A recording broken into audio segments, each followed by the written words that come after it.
faithfully delivering value and exploring great books worldwide. Hi, this is Sally's Book Talk. Today I'll be diving into crazy human evolution history for you.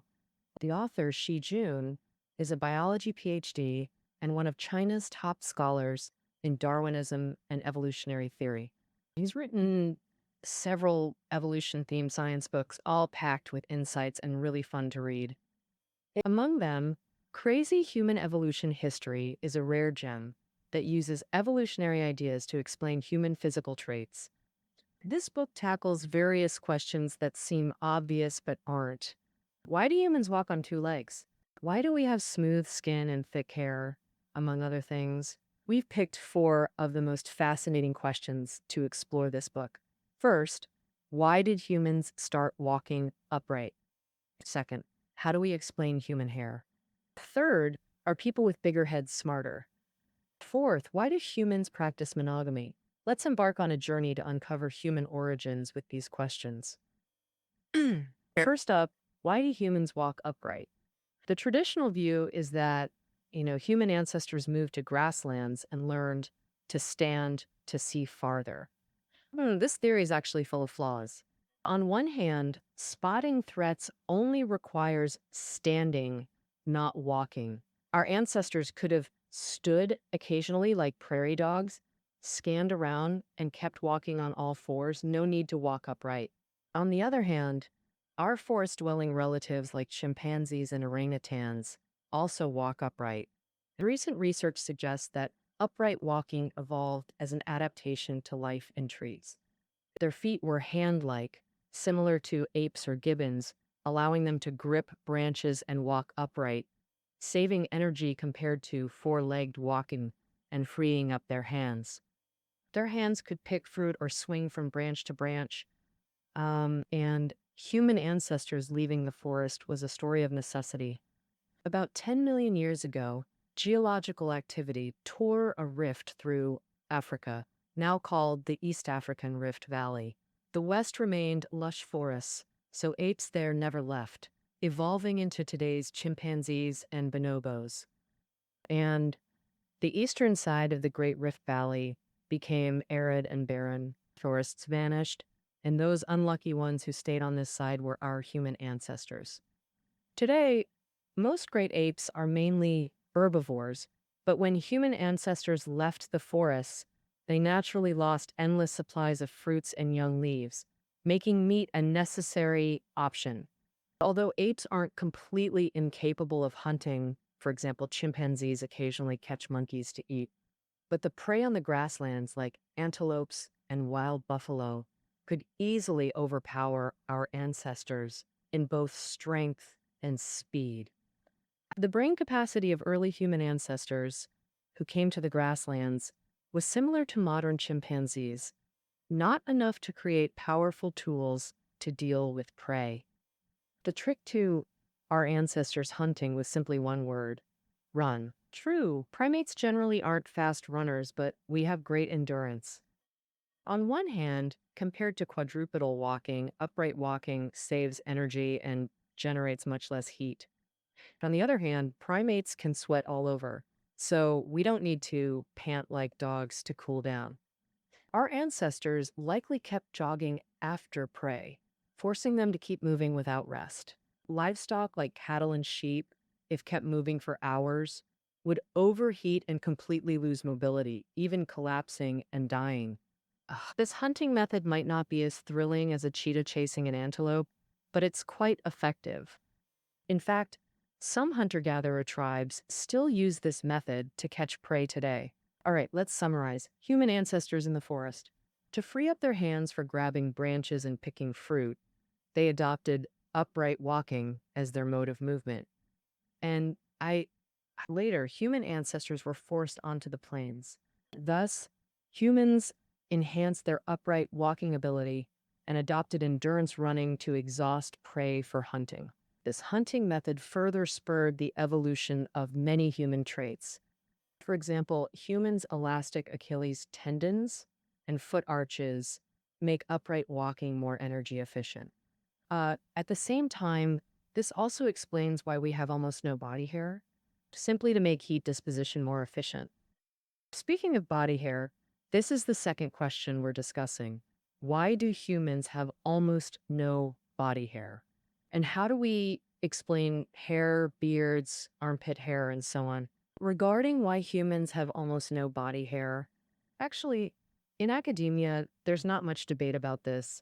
The evidence is very solid and the logic is coherent.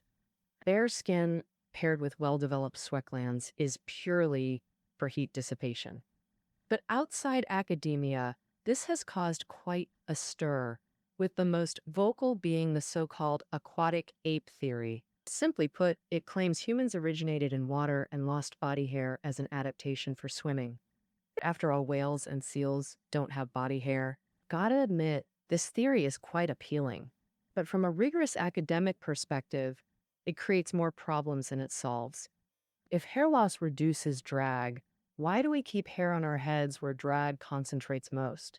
And what about eyebrows, beards, armpit hair, chest hair? What's their purpose? Humans can't drink seawater. Living in the ocean would leave us dehydrated, like salted fish. Plus, nostrils that don't close freely don't seem suited for underwater breathing. And while these arguments debunk the aquatic theory, human body hair still has puzzling aspects. For example, if head hair acts like a sun-blocking felt hat, what's other body hair blocking? First, eyebrows are straightforward. They prevent sweat and rain from getting into eyes. They're also crucial communication tools. Paired with expressive eyes, a glance says it all. Armpit hair is trickier. It's not essential for survival since kids lack it. As a secondary sexual trait, it must relate to mating. Consider how primates exchange pheromones. During mating season, they attract through buttocks, visually, like red monkey bottoms, and through scent, by sniffing potential mates' rear ends to gauge interest. But when humans stood upright, butt sniffing became inconvenient. Some scientists believe armpits replaced buttocks as pheromone sources. Upper glands produce rich scents, and sparse armpit hair acts like scent-retaining sponges. Hugging might be mutual sniffing. An underarm ritual? Modern people shaving armpit hair is, in a way, to tone down their sexual appeal, since broadcasting sexual signals everywhere isn't very welcome in modern civilization. Similarly, explaining beards as a secondary sexual trait is tricky. It's not just about why men have beards, but why women don't. Women aren't without beard growing genes. With enough testosterone, anyone can grow a beard. And testosterone is the biological basis for male attractiveness. Testosterone boosts muscle growth, making people stronger and more aggressive. In primitive societies, this meant better hunting results, so beards likely serve as indicators of a man's strength. For women, a man with a fine beard was a guarantee of plenty of food. And for men, an imposing beard could scare off rivals, avoiding unnecessary deadly fights. Conversely, a woman's smooth chin shows low testosterone, signaling she's a gentle mother. More baffling than hair is our head. Speaking of the head, it's humanity's pride. To most folks, millions of years of human evolution are basically a story of brains getting bigger. Actually, humans' love for big heads is genetic. The broad, bright forehead is like a billboard flaunting brain size. The third question, does a bigger head mean smarter?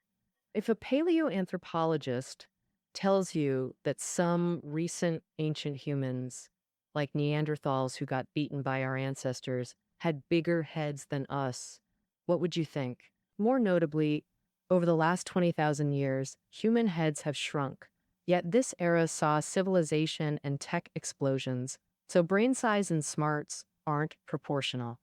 The famous genius Einstein agreed to donate his brain after death, and his wish came true. His brain was sliced into over 200 pieces and studied by scientists worldwide. The outcome?